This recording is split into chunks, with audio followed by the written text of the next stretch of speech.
Hi guys, good morning. May isi-share ako guys tungkol sa mga estudyante ko.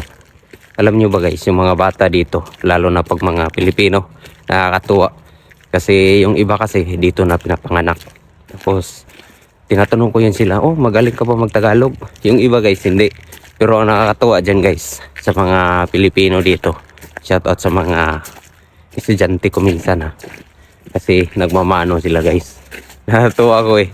Kasi nagmamano sila. Tapos tinatanong sila ng mga kaklase nila, oh bakit mo ginawa?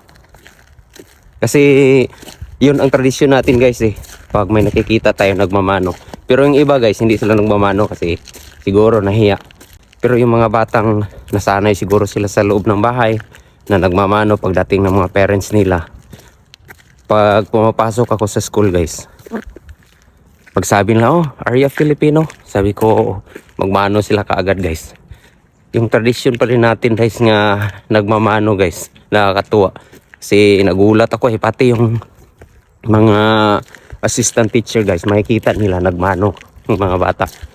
Tinatanong nila ako, bakit daw nagmano? Kasi yun ang tradisyon natin. Kasi pag substitute teacher ka guys, may kasama ka pang isang assistant teacher.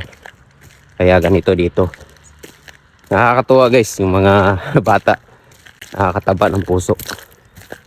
Kaya tayo mga Pilipino guys, sanayin natin yung magmano sa ating mga magulang.